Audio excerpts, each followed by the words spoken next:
There's a moment that almost every person experiences, but very few people talk about. It's the moment right before you decide to do something meaningful, right before you raise your hand, right before you start the business, right before you have the difficult conversation, right before you chase the dream that won't leave your mind. And in that moment, doubt shows up, not because you're weak, not because you're incapable, but because your brain is trying to protect you from uncertainty. The problem is, the same system designed to keep you safe can also keep you stuck. It convinces you that waiting is wisdom, when sometimes waiting is simply fear wearing a smarter disguise.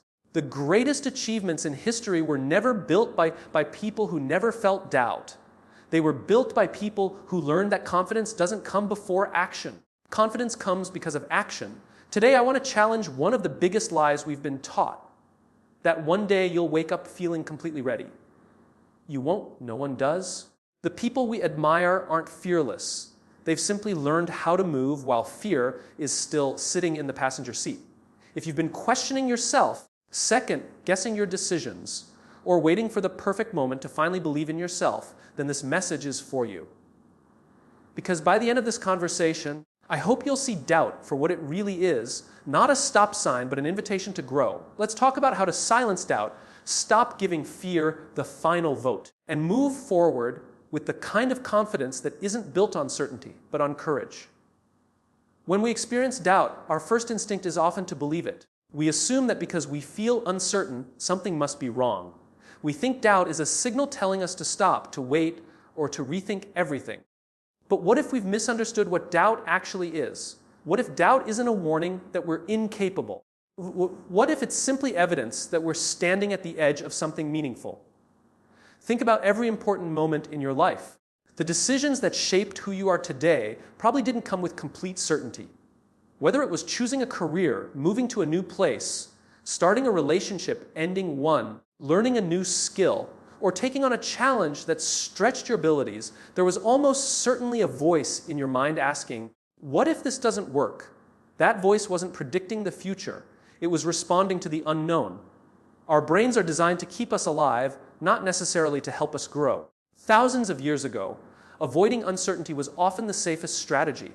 If our ancestors stayed close to what was familiar, they had a better chance of surviving. The world rewarded caution because danger was everywhere. But today, the threats we face are often psychological rather than physical. We hesitate before speaking up in a meeting, launching an idea, applying for a promotion, or pursuing a dream. Yet our brains react as though these moments carry the same risk as walking into real danger. That's why doubt feels so convincing. It creates physical sensations. Your heart races, your palms sweat, your thoughts speed up. You begin imagining every possible thing that could go wrong. Your mind starts collecting evidence to support its fears. It reminds you of past mistakes. It points to people who are more experienced than you. It tells you that you're not ready yet. Before long, you've built a convincing argument against yourself without ever testing whether those fears are actually true. The challenge is that doubt speaks in the language of certainty. It doesn't say, maybe this won't work. It says, this will fail. It doesn't whisper, you might not be prepared. It declares, you're definitely not good enough. And because those thoughts feel real, we mistake them for facts. But feelings are not facts. They are experiences. They deserve attention, but they don't deserve complete authority over the decisions that shape our lives. Imagine standing at the base of a mountain you've never climbed before. Looking at the summit from below can make the climb seem impossible. Your mind immediately calculates the effort, the obstacles, and the risk of failure. If you judge your ability based only on that first impression, you'll probably decide to stay exactly where you are. But climbers don't reach the top by conquering the entire mountain in one step. They focus on the next step, then the next one after that. Progress changes perspective. As they climb higher, they begin seeing possibilities they couldn't see from the bottom. The same thing happens in life. Doubt is loudest before you've taken the first step because your imagination fills the empty space with fear. Once you begin moving, reality starts replacing imagination. You gather information, you develop skills, you adapt. You discover that many of the things you feared never actually happen, and the challenges that do appear are often far more manageable than your mind predicted.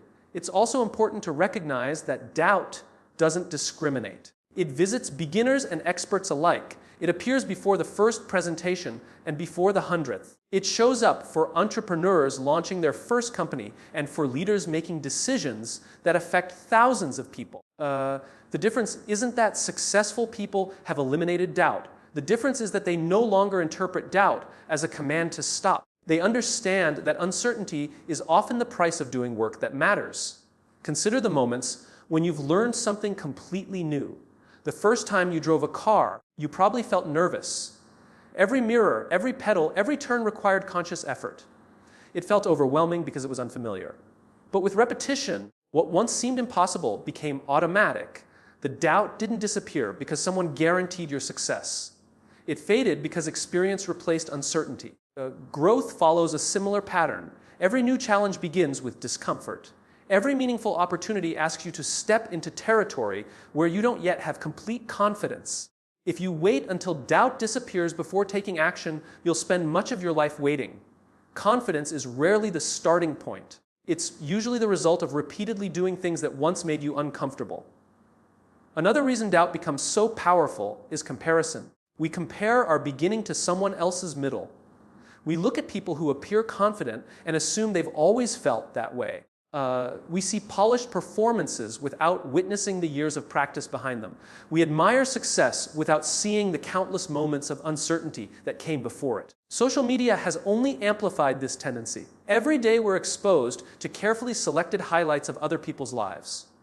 We see achievement celebrations, promotions, awards, and milestones. Rarely do we see the sleepless nights, the rejected applications, the failed attempts, or the private battles with self-doubt.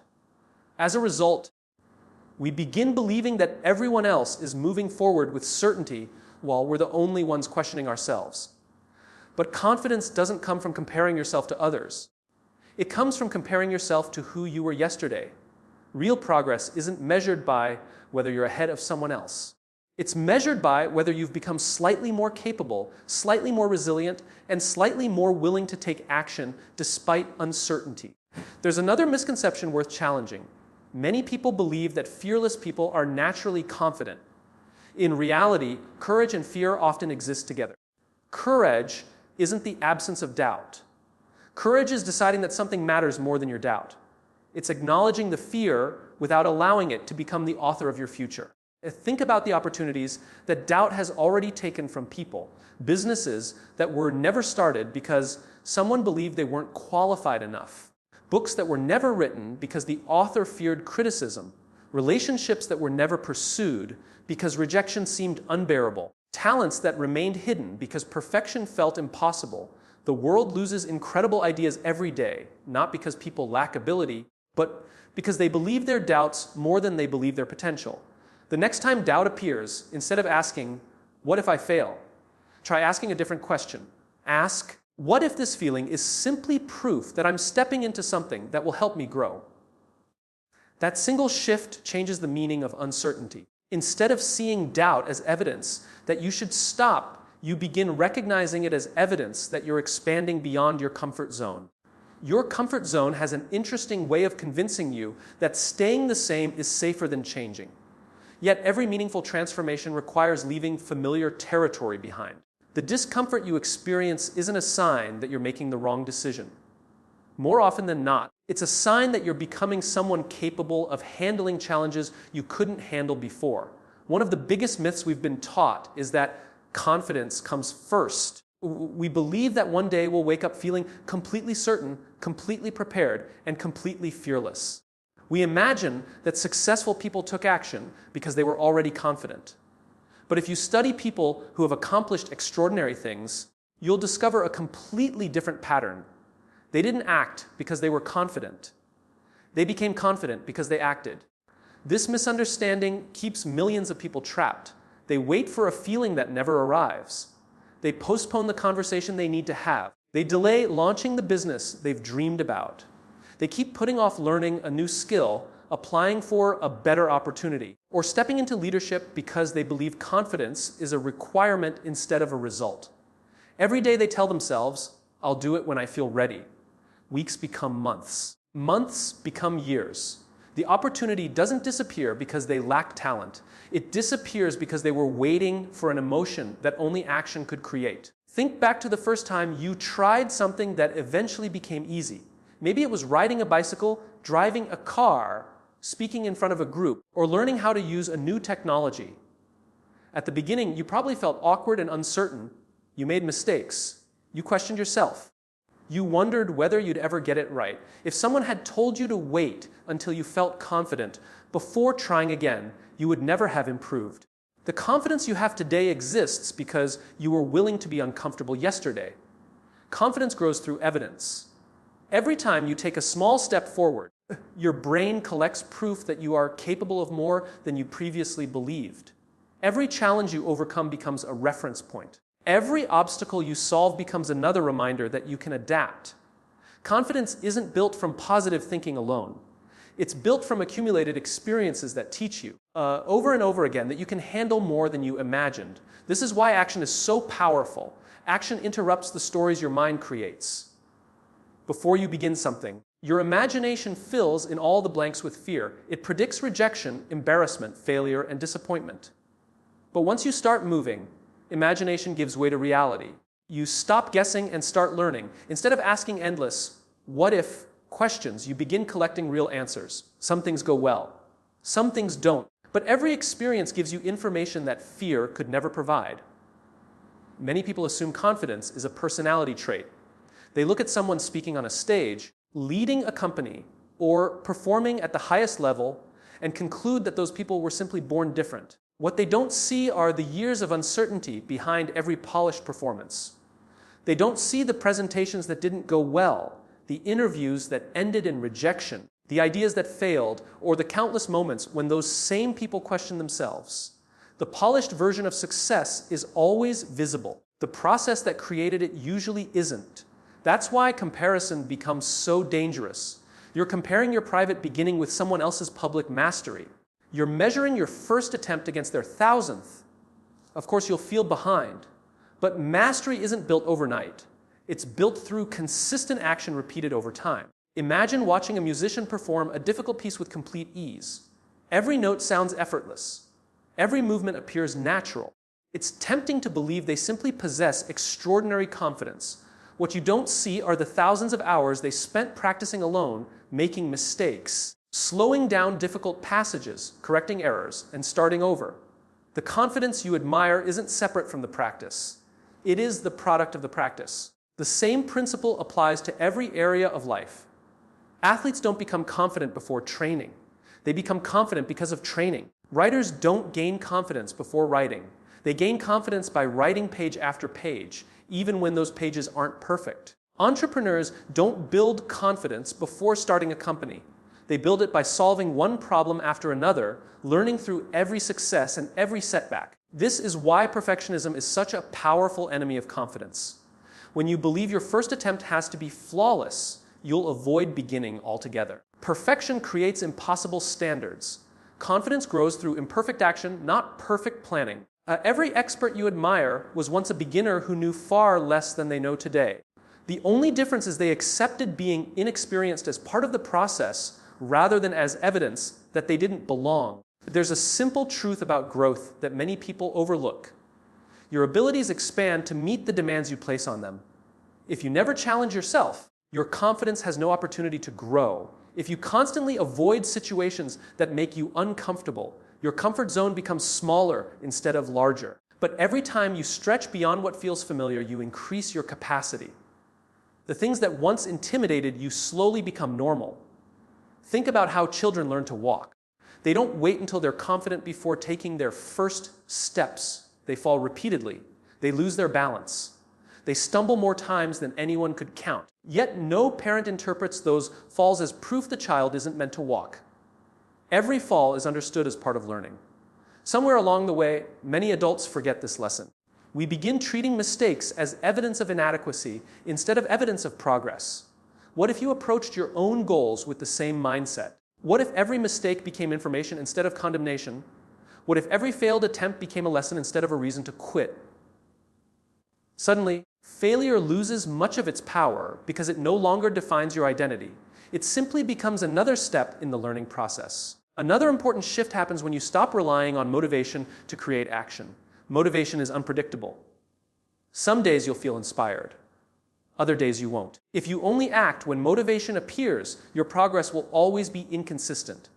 Confidence grows through consistency, not occasional bursts of enthusiasm. The people who accomplish meaningful things understand that discipline often carries them farther than inspiration ever could.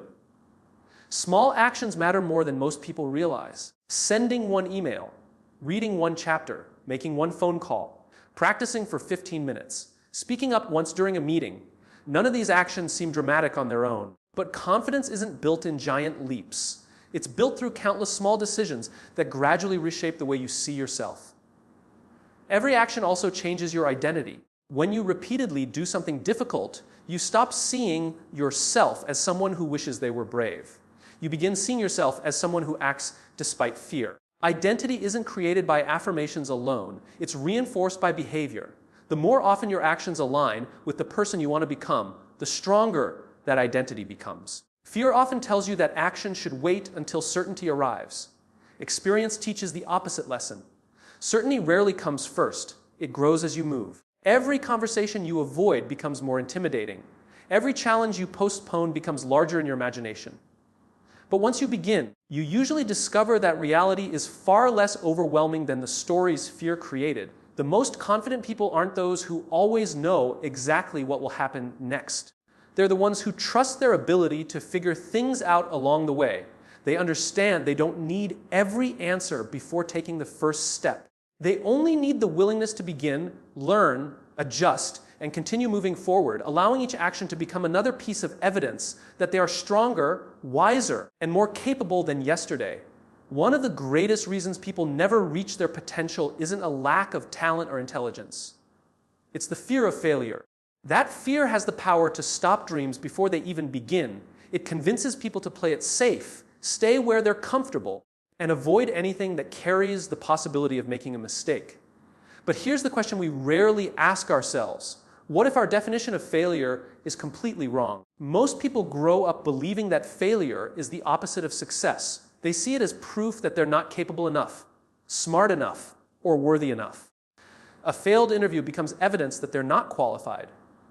A rejected proposal becomes proof that their ideas don't matter. A business that doesn't succeed becomes a reason to stop trying altogether. Instead of treating failure as an event, they turn it into an identity. They stop saying, "I failed," and begin saying, "I am a failure." Those are two very different statements, and one of them can quietly shape the rest of your life. The truth is, failure is not the opposite of growth. It's one of the most reliable paths to it. Every meaningful skill you possess today was built on mistakes. Think about how children learn. They don't